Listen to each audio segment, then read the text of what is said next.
Now the next part we need to know is computer networks, means in how many ways the computers are getting connected through cable.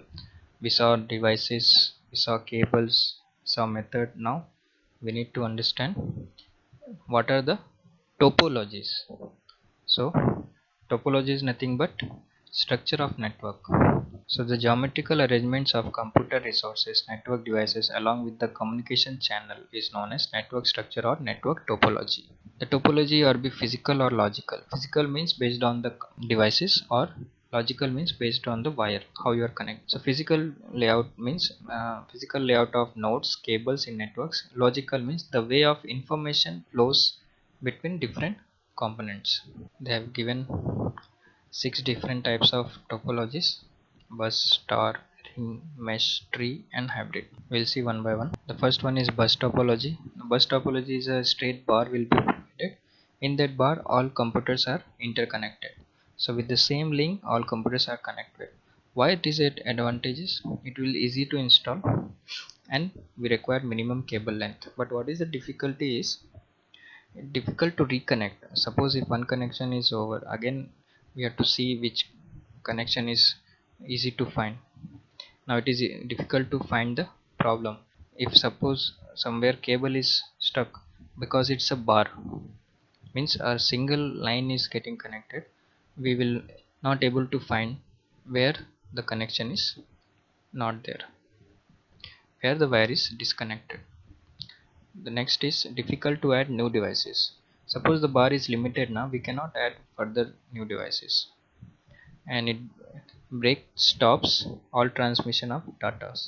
If somewhere, suppose if it's breaking here, these 3 computers will not be operated. So if the bus is breaking from this part, other part will not be useful. The next is star topologies.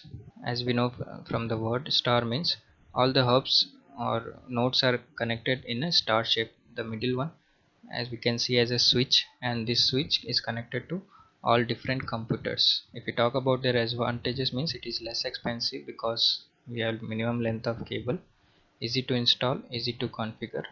If one link fails, the network can still function because it is the main servers is in the middle. Suppose one computer is failed now, other computers will run properly. The disadvantages is everything is depends on hub. So if suppose if the server is fails, we cannot use data, or we cannot retrieve the data from any computer. So this is one disadvantages. The next is ring topology. In the ring topology, all the computers are connected in a circular form, and the every computer has 2 nodes. Every computer is connected with 2 signals. Easy to install, easy to reconfigure, and easy to detect the problem. Somewhere if the connection is not established, we can understand that which node is not. If one connection is break, I cannot retrieve any computer data because it's only a single wire connection. So it's only a single wire connection, we will not able to get the information. The next is mesh topology. In this mesh topology, we can see from the diagram all computers are connected to each computer. So if it is 5 computers now, the each node is connected with 5 cable. Okay, so one advantage is there, if if any computers fails, other will still are working. But what is the disadvantage is we need a lot of cables. Too many cables means too much cost, and too many cables means complex networks. So because of these networks, we won't use much. The next is tree topology. We can see through branches, one node is connected to the branch node and these are connected to other nodes, so it's forming a tree topology.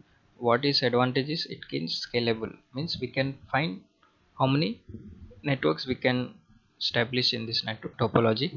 Now if fault is there, we can easily understand, because if upper level is working and lower level is not working, means there is a fault in the middle level. So fault identification and isolation is easy.